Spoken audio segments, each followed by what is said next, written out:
నమస్కారం గురూజీ. శ్రీమాత్రే నమః. గురూజీ, నాకు ఒక సందేహం ఉంది. న్యాచురల్గా ఒక మనిషికి కర్మఫలం అనేది ఉంటుందా? అసలు కర్మఫలం అంటే ఏంటి?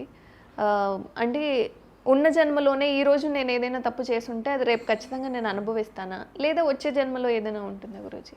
మంచి ప్రశ్న అమ్మా. మనిషికే కాదు, ప్రతి ప్రాణికి కర్మఫలం ఉంటుంది. ప్రతి జీవికి కూడా కర్మఫలం ఉంటుంది, గుర్తుపెట్టుకోండి. ఓకే, ఇప్పుడు మనం చూస్తున్నాం జీవులు కాకుండా చెట్లు, చేమలు, కొండలు ఉన్నాయి సరే, ఇవి కూడా ఒక వరం వల్ల ఒక దాని వల్ల అలా పుట్టాయి. అవి పాయింట్ నెంబర్ 1. అంటే ప్రతి ప్రాణికి ఉంటుందమ్మా కర్మఫలం అనేటువంటిది.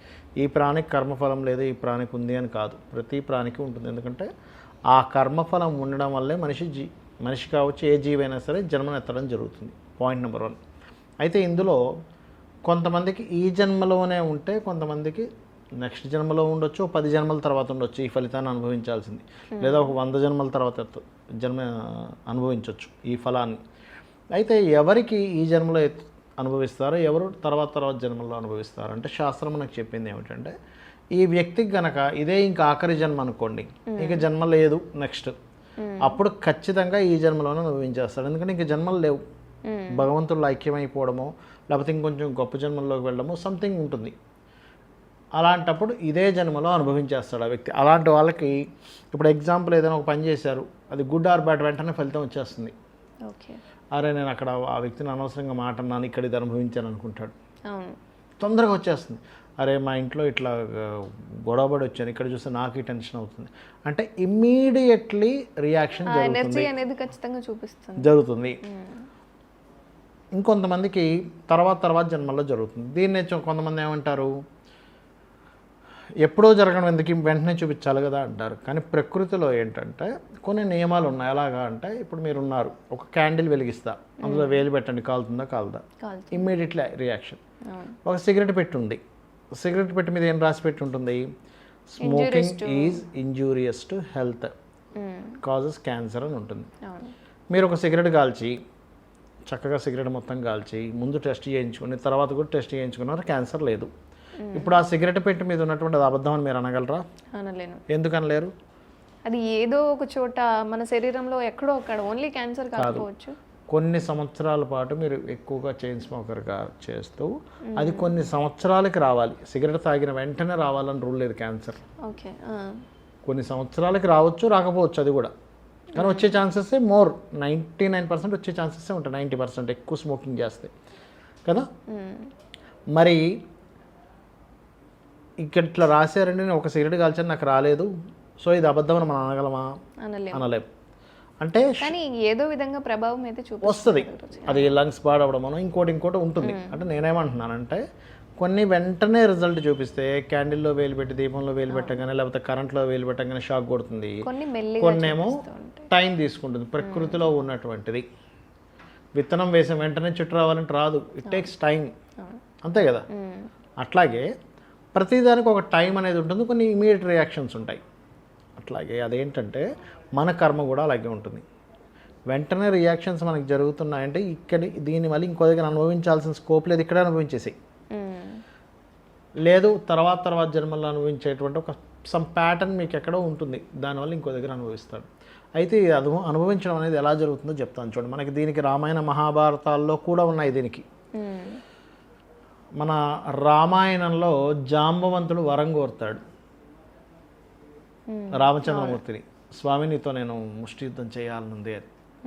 దాని కృష్ణావతారంలో శమంతకమణి వృత్తాంతంలో అతని కోరిక తీరుతుంది. అన్ని రోజులు యుద్ధం చేశాక అసలు ఎవరు ఈయన అని చెప్పి అప్పుడు అసలు అనుకుంటారు ఆ శ్రీరామచంద్రమూర్తి కృష్ణుడి రూపంలో వచ్చారని అర్థమవుతుంది. ఓకే, అదేవిధంగా అదే కృష్ణావతారంలో ఆ యొక్క గాంధారి శపిస్తుంది, నీ యాదవుల వంశం మొత్తం నాశనం అయిపోవాలి అనేటువంటిది, అంటే కోపంతో. అండ్ అలాగే ఒక ముసలం, అంటే ఒకళ్ళు ఏం చేస్తారు, యాదవులందరూ ఏం చేస్తారంటే, అంటే వాళ్ళ జన్మం ఇంకా అయిపోవాలి కదా, అతను కృష్ణుడి యొక్క లీల ఇదంతా, ఈ వీళ్ళందరూ ఇలా కంప్లీట్ అయిపోవాలి, కావాలని ఏం చేస్తారు, ఒక పురుషుడికే చీరలా కట్టి గర్భంతో ఉన్నట్టుగా మహర్షి ఇద్దరు మునులు వెళ్తుంటే వాళ్ళకి చూపిస్తారు, అయ్యా ఎవరు మగపిల్లడా ఆడపిల్ల అంటే వాళ్ళకి అర్థమవుతుంది. అరే మీరు నన్ను ఇట్లా చేస్తారా, అతనికి ముసలం పుడుతుంది, అంటే ఆ ముసలమే దీన్ని మొత్తం నాశనం చేస్తుందని శపించి వెళ్ళిపోతారు. అయ్యో అయ్యో అని అప్పుడు నిజంగానే ముసలం అని ఇట్లా పుడుతుంది, బలరాముడి దగ్గర తీసుకెళ్ళి చూపిస్తారు. అయితే దాన్ని మొత్తం అరగబావి వేసేయండి అంటారు. అరగబావినప్పుడు దానివల్ల వచ్చినటువంటి గడ్డిలాగా మొలుస్తుంది మొత్తం, ఇంత పుల్లలాగా అయిపోయి దాన్ని పడేస్తారు. వీళ్ళందరూ ఈ యాదవులందరూ కూడా లాస్ట్లో ఏమైపోతుందంటే ఆఖరిలో ఇంకా యుగాంతం ఆ యుగం అయిపోయేటప్పుడు వాళ్ళందరికీ రకరకాల, ఎందుకంటే అయిపోతుంది కదా, అదంతా భగవంతుడు లీల. ఒకరి మీద ఒకరికి కోపాలు రావడం, ఒక రకమైన ద్వేషాలు, అందరూ కూడా ఒకరికొకరు కొట్టుకొని మరణిస్తారు. ఆ ఒక్క పుల్ల మాత్రం ఏమవుతుందంటే అదొక శాపవశాత్తు, అంటే అది మానవుడిగా పుట్టాడు కదా ఈయన, శ్రీకృష్ణ పరమాత్మ భగవంతుడు అయినప్పటికీ ఇక్కడ జన్మించినందుకు ఏదైతే వాలి పోయిన జన్మలో రామావతారంలో వాలిగా ఉన్నటువంటిదే ఈ జన్మలో బోయేవాడు కాబట్టి బాణం వేస్తాడు, కాలికి తగులుతుంది. అంటే ఏంటి? తగులుతుంది. అయితే ఇక్కడ ఏమిటంటే అది వాటిలో చూపించారు, ఎలా అయితే చూపించారో ప్రతి మనిషి కూడా, ఇప్పుడు మనం ఒక తప్పు చేసాం అంటే ఒక వ్యక్తిని కావాలని గొడవ పెట్టి కొట్టామో ఏదో చేసాం, 100% మళ్ళీ ఆ వ్యక్తి అనుభవిస్తాడు. కొట్టిన వ్యక్తి ఖచ్చితంగా అనుభవిస్తాడు. లేదా వాడు డబ్బులు లాక్కున్నాం అనుభవిస్తాడు, లేకపోతే వాడిని ఏదో దుర్భాషలాడడం, వాడు ఏ తప్పు చేయకపోయినా కూడా. ఇప్పుడు తల్లి బిడ్డను కొట్టడం వేరమ్మా, బిడ్డని మందలించడం వేరు. వాడు బాగుపడాలని చేస్తుంది, అది తప్పు కాదు. మీరు అనుకోవచ్చు ఏమంటే తల్లి మరి కొడితే అలాగే పిల్లల్ని, లేకపోతే తండ్రి కోపగిస్తే అలాగా, అది కూడా ఒక పాపం కిందకి వస్తుందా అని. మీ బాధ్యత పాపం కిందకి రాదు. పిల్లల్ని అనకపోతే, గట్టిగా ఒక మాట అనకపోతే వాళ్ళు చదువుకోరు, వాళ్ళు ఇష్టం వచ్చినట్టుగా తయారవుతారుగా, ఇష్టం వచ్చిన వ్యసనాలకు వెళ్ళొచ్చు. ఒక భార్య భర్త గౌరవం ఇవ్వాలి, కానీ రోజు తాగి వస్తే గొడవ పెట్టుకుపోతే ఎట్లా? వాడు పాడైపోతాడుగా ఆరోగ్యంతో, అనారోగ్యం వస్తుందిగా, ఆరోగ్యం లేకుండా పోతుందిగా. అప్పుడు నువ్వు గట్టిగా మాట్లాడడమో, అలగడమో, లేకపోతే ఇంకోటి ఏదో కొంచెం హ్యాండిల్ చేసే విధానంలో మార్పు తెచ్చుకోవాలి. అంతేగాని అమ్మో భర్త ఇది కదండి, ఆయన తాగి వచ్చినా అసలు ఒప్పుకోవాలని ఎక్కడ ధర్మశాస్త్రం అలా చెప్పలే. కూర్చోబెట్టి చెప్పాల్సిన పరిస్థితులు చెప్పాలి. ఇంకా ఒక రేంజ్కి వెళ్ళినప్పుడు ఆ రకంగా మందలించాల్సిన దేంట్లో వెళ్ళాల్సి తప్పదు. అలాగే భార్య విషయంలో భర్త కూడా అలాగే ఉండాల్సింది.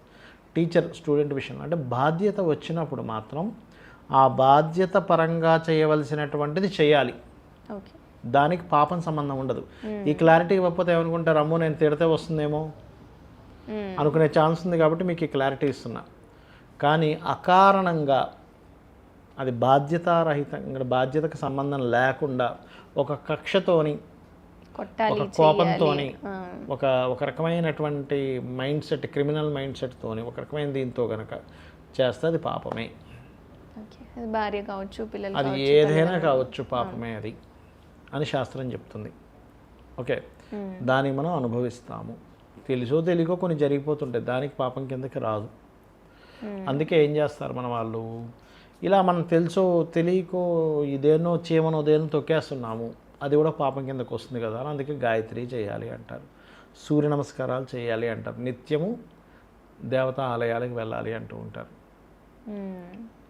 వెళ్తే ఏమవుతుంది, ఆ యొక్క పుణ్యము ఈ పాపాన్ని తొలగింపజేస్తుంది.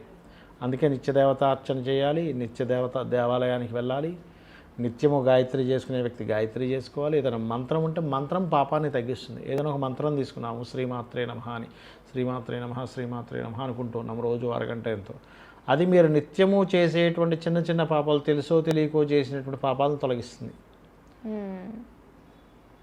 ఇంకొకరికి నువ్వు తెచ్చుకున్నావమ్మా ఏదో, ఇంకోళ్ళు పెట్టకుండా తింటే పాపం తెలుసా మీకు? తెలుసు గురుజీ. అట్లా తెలియక చాలా పాపాలు చేస్తుంటాం మనం. అలాంటివన్నిటిని నిత్యదేవత ఆరాధన, నిత్యమంత్ర సాధన తగ్గిస్తుంది. సో మనం ఇది అలవాటు చేసుకోవాలి, పాపము చేయకూడదు, ఈ మంత్రము అలవాటు చేసుకోవాలి. అప్పుడు తెలుసో తెలియకో చేసిన వాటి నుంచి మనం బయటపడగలుగుతాము. ధన్యవాదాలు. శ్రీమాత్రే నమః.